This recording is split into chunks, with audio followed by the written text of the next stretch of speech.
نہ ہو، آنے والی بہو کو تو شکوہ نہ ہو کہ میرا خاوند اچھا نہیں ہے. آپ کو شکوہ تھا نا ساس سے، آنے والی کو تو نہ ہو شکوہ، آپ وہی کہانی تو نہ رپیٹ کریں. لیکن ہماری سوچ کیا ہے؟ جو ظلم ساس نے سہے ہوتے ہیں وہ گن گن کے بدلہ لیتی ہے کہ میں نے ایسے کیا تھا، اب یہ بھی بھگتے. حالانکہ وقت بدل چکا ہوتا ہے، حالات بہتر ہو چکے ہوتے ہیں، فراوانی آ چکی ہوتی ہے، اللہ کرم کر چکا ہوتا ہے، مگر یہ کچھ نہیں کرنا چاہتی. تو بہرحال اس کا زیادہ تر ایک جو موٹیو ہے نا، یہ سبق پڑھاتے ہیں ہمیں ٹی وی ڈراماز یا پھر ادھر ادھر کی باتیں. جو خواتین اپنے گھر کی بات باہر گھر میں رکھتی ہیں اور گھر کی اپنی بہو کی کمزوریاں باہر نہیں بتاتی، وہ کامیاب ہیں.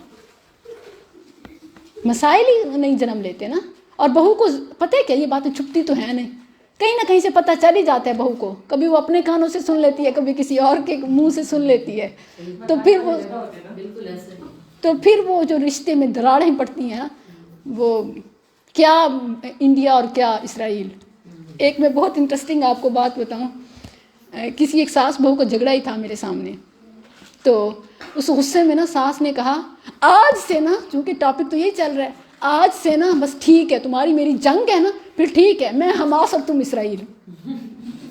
اللہ اکبر. آپ دیکھیں کہ مطلب اس چیز کو کہ میں حماس تم اسرائیل، مطلب مسلم کافر تک ہم ایک دوسرے کو ڈکلیئر کر دیتے ہیں. تو بہرحال تھوڑا سا ایک امتحان ہے، بہو کو ایکسیپٹ کریں صرف اس لیے کہ وہ نسلوں کی ماں ہے. پہلے چوائس ہوتی ہے، آپ نہ بناتی ہیں اس کو اپنی نسلوں کی ماں، خود آپ نے چنانا. اب اپنے فیصلے کو غلط ثابت نہ کریں، اب اپنے فیصلے کو درست ثابت کریں. وہ جیسی بھی ہے، وہ کسی اور گھر کی پرورش ہے، جیسی بھی ہے. جیسے اپنی اولاد نشئی بھی ہو جائے نا، کیسے دل تڑپتا ہے اپنی اولاد. ہاں یہ ہمارے ارد گرد مثالیں ہیں، میں نے ماؤں کو تڑپتے دیکھا ہے. تو اسے جیسی بھی ہو جائے نا مائیں، جیسی جتنی بھی، چھوٹا بچہ بھی ہو، اچھا پیمپر بھی بھر چکا ہو، ماں اس کو صاف کرے گی نا. بڑا بھی ہو جائے، جتنا بھی گناہ گار جیسا بھی ہو جائے نا، ماں اس کو صاف ہی کر رہی ہوتی ہے. ماں اس کے کوئی اچھی بات ہی یاد کر رہی ہوتی ہے نا، اس کو اس کے نافرمانیاں تک بھول جاتی ہیں کہ کیسے کیسے اس نے میرا دل توڑا.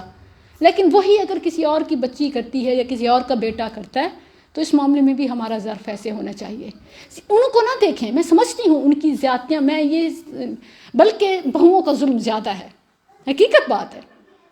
ساس میں پھر بھی وہ کچھ نہ کچھ چانس دیتی ہیں، لیکن آگے والی نبھانا ہی نہیں چاہتی. لیکن پھر آپ کیا کریں، ان کو نہ دیکھیں، اپنی نسلوں کو دیکھیں. یہ رشتوں کو توڑنا اور یہ سب کچھ، یہ اس کا نقصان ان بیچ کے بچوں کو ہوتا ہے، آنے والی نسلوں کو ہوتا ہے. تو ہمیں اپنے بچوں کو اپنی زندگی میں فیصلے کرتے ہوئے نسلوں کی طرف ضرور دیکھیں، ان کو بچانا ہے. قُوا أَنفُسَكُمْ وَأَهْلِيكُمْ نَارًا، خود بھی بچو اور اپنے اہل و عیال کو بھی بچاؤ. یہ بڑی بھاری ذمہ داری ہے. نبی صلی اللہ علیہ وسلم نے فرمایا، وَالْمَرْأَةُ رَاعِيَةٌ فِي بَيْتِ زَوْجِهَا، عورت گھر کی راعیہ ہے، مسئولہ ہے. اس سے روز قیامت پوچھا جائے گا کہ تمہیں جو اللہ تعالیٰ نے اختیارات دیے تھے، ہاؤس وائف بنایا تھا، تمہیں جو اللہ تعالیٰ نے اور مختلف پوزیشنز دی تھیں، تم نے اس کا کیسے استعمال کیا. میں نے پرسنلی ان گھروں کو کامیاب دیکھا ہے، ان کے بچوں کو دین دنیا میں کامیاب دیکھا ہے، جو ہسبینڈز اپنی بیوی جیسی بھی ہو اس کو قبول کر لیتے ہیں. اس کا سب سے بڑا، صرف خواتین کی بات نہیں ہے، بہو ساس کا مسئلہ نہیں ہے، یہ بیماری مردوں کی طرف سے بھی آتی ہے، جو قربانی نہیں دیتے خواہش نفس کے پیچھے یا دنیا داری کے پیچھے یا اپنی ضد انا کی وجہ سے یا کسی بھی وجہ سے، ان کے اصل مسائل سے دو چار، وہ بھی شاید اپنی زندگی میں کہیں نہ کہیں خوش ہو جاتے ہیں، ان کی بیویاں بھی خوش ہو جاتی ہیں، بچے قربانیاں دیتے ہیں.